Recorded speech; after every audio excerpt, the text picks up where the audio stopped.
So here we are, again. For the second season running, Liverpool's campaign looks like it will go down to the wire. The fear will be palpable, the worry, the what-ifs will be everywhere. After losing 1-0 to Chelsea at Stamford Bridge, it won't be a comfortable week. "That's my life, eh?" said Jurgen Klopp, forcing a smile. Almost to the last match day, the Reds boss knows that their Premier League season should be done and dusted by now.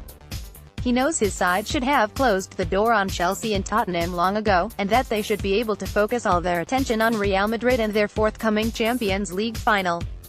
Instead, they have, in Klopp's words, one more final to prepare for at the weekend. And losing it isn't bare thinking about. There will be tension in the air at Anfield when Brighton and Hove Albion visit next Sunday, and understandably so.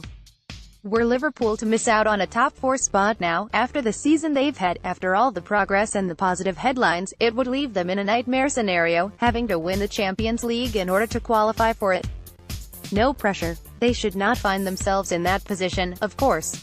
Liverpool are unbeaten at Anfield this season. Brighton are the team with the second worst away record in the Premier League, 2 wins and just 11 points from 17 games so far.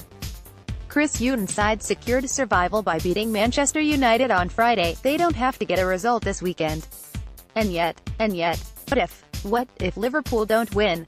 What if Brighton do what Stoke did, and grind out a scoreless draw?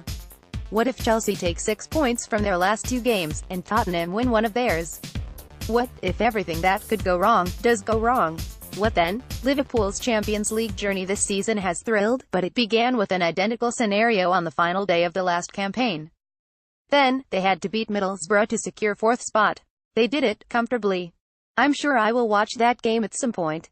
Klopp grinned during his post-match press conference at Stamford Bridge. His team will draw on the experience, and others, they've delivered when it mattered on more than one occasion this season. Klopp hit it well, but his side's form of late will concern him. Liverpool have looked like a team affected by their European exertions and their full-throttle style. Injuries have stretched their squad at a critical time.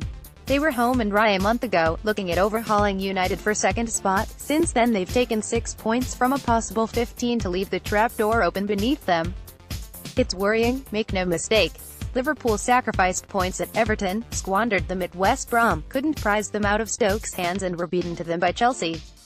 Klopp insists fatigue is not an issue. "I didn't think Chelsea looked much fresher than we did," he said after Sunday's game, in which his side had more than 68% possession away from home, but there's no question that his side have dropped their level of late. "They look leggier, they look less dangerous and more predictable. Even the brilliant Mohamed Salah has suffered. The goal machine has now gone 3 games without scoring. Good news is they have a full week to prepare for Brighton. That will help us massively." Klopp said, "The intense period is over. It is, but the critical one is starting. If failure to beat Middlesbrough would have been disastrous, then missing out this time around would be even worse. Liverpool have had a taste of the Champions League and loved it. The idea of watching it from their sofas next season, of Europa League Thursdays in Warsaw, Bucharest or Bratislava, is simply terrifying. It would undermine the progress made during the past 2 seasons, affect the club's summer transfer plans, and place unnecessary extra pressure on what should be an enjoyable occasion in Kiev. It would open up the questions about spending and recruitment, about depth and quality and Coutinho and ambition. Liverpool, whose curve has been upwards and whose message has been positive, could do without all that. The good news is it's still in their hands. Had you offered Liverpool a scenario where a home win against Brighton would qualify them for next season's Champions League back in August, most would have taken it. Now, Klopp and his side must take it. They stood firm and passed the test 12 months ago. It is even more vital that they do so this time.